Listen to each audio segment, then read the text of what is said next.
Welcome back, true believers, to another Spider-Man PS4 related video, and today I'm going to be talking about what the side missions will be like in Spider-Man PS4. So, as we all know, as I'm showing you right now, Spider-Man 2 had the most abundant and the most fun side missions in any superhero game. That's right, in any, Spider-Man, Batman, like whatever superhero game you can think of, Spider-Man 2 had the best side missions to date, with delivering pizzas, taking pictures, talking to random citizens, going on dates with Mary Jane, races, all these types of things. Just crazy, crazy fun stuff that we spent hours doing as kids and never felt repetitive just because of how fun it was. So that's why in this video, I'm going to be talking about 4 games, 4 to 5, but mainly 4 games that I'm going to be referencing and talking about,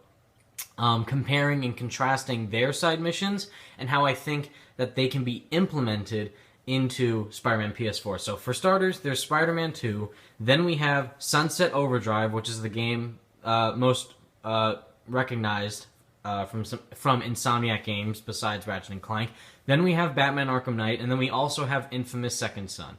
So to start off with Spider-Man PS2, Spider-Man 2 for the PS2, it's obvious. Like, you can go down the streets, talk to random people, and once you talk to them, it can be ranging from my car just got stolen, someone is driving crazy, there's a person freaking about to drown on the boats near the ocean. Just tons of unlimited tasks that never felt repetitive just because of how crazy and fun they were to do, and just of how fun we could do it as Spider-Man.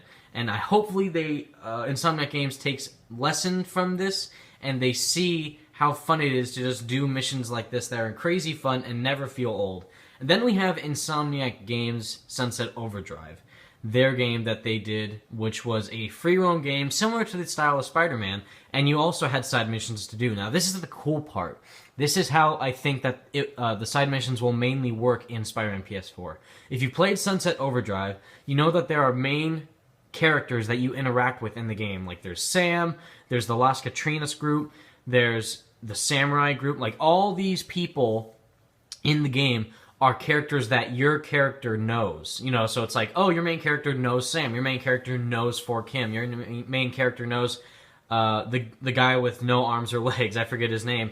But you do side missions for them, and you get gear that customizes your character. So it's like, if I do this mission, I get a cool new shirt. If I do this mission, I get a cool new weapon. If I do this mission, I get tons of money, and all these other things. And funny enough, there are also side missions that you can do where you just talk to random citizens in Sunset City. That's freaking crazy. So that leads me to believe that we could be getting the Spider-Man 2 version of side missions that we've been pleading for ever since this game came out on the PS2 in 2004, and we have been wanting ever since in a Spider-Man game, where we can just go on the street, there's someone calling for help, you go up and talk to them, then they say that their purse has been stolen, their cat's missing, they just got mugged. Like, anything that can happen in that type of a scenario for Spider-Man would work, and it would be amazing to see that be in a next-generation Spider-Man game. No balloons, though. Please, Insomniac, I beg of you, no more balloons. I couldn't deal with those things as a kid. I could never get it, and it drove me crazy. I could do it now, it's no problem, but when I was a kid, I could never get any of those damn balloons. So moving on, which is a crazy thing, if you think about it, like, talking to the characters that are involved with your main character in Sunset Overdrive, and then the civilians. So the civilians are the civilians from the game of Sunset Overdrive and Spider-Man PS4. They're just civilians. But the main characters that you talk to in Sunset Overdrive could easily be implemented in Spider-Man PS4, switching the characters from Sam to Mary Jane, or For Kim to Aunt May, or whoever, to like Harry Osborn, or whoever it may be that the main characters are in Spider-Man PS4. It'd be crazy to see doing side missions for them, or talking with them, or interacting with them in some way to do side missions that would benefit Spider-Man in the game and upgrade him and stuff, and it'd be awesome. So that's Sunset Overdrive. Now moving on to Batman Arkham Knight. They had really unique side missions in that game regarding to the villains. It was almost like separate stories, almost. It's like you went in the main story to follow Scarecrow and save Gotham, and dealing with the Joker, but then there were also like these missions with Killer Croc, or Firefly, or Two-Face and Penguin, whoever it was, regarding to the villains, and those lasted like about an hour. And like one, I think one of my favorites was the Man-Bat one, trying to chase Man-Bat across Gotham City. So they could do something like that as well. Like if you have the main villain of Mr. Negative or Green Goblin or whoever it is, and then you have the side villains of Shocker or Electro or Venom, like whoever it is as your side villains. That would be an easily adaptable thing to do in a Spider-Man Next Generation game for PlayStation 4, and it would be great to see all the other villains be fleshed out in their uniqueness and their stylistic ways that can be implemented in this game. And then finally, we have Infamous Second Son, and those games like Infamous and GTA and Assassin's Creed, where you're like, oh, there's different gangs. Each gang has a sector. You have to clear out that sector for your guys to know to own that sector, and that way it's liberated from all these people. And you have more, you know, it's your district now. You own the district, and then you have to take out other districts by like clearing out security cameras or taking out big bad guys or ripping down posters or taking out the substations and in Infamous or whatever those are. Like, you know, those types of things could be also implemented in Spider-Man. Like you have to clear out the map so you own it now.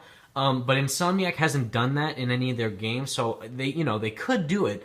I'm not saying that it's not going to happen at all, but it could easily happen. But I'm not sure if that would fit with Spider-Man. I don't know what would be, what he would be doing or what would be happening if like Shocker took over a district maybe, and then he has his goons lurking the area, and you have to take them out in separate ways.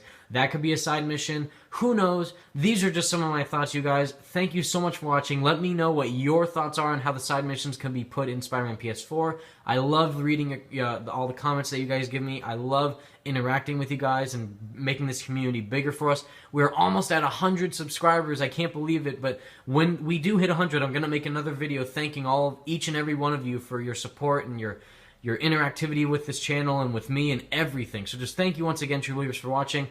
Let me know what your comments are about this video. Tune in next time for more content related to Spider-Man PS4. Thank you all so much for watching. Once again, true believers, peace out.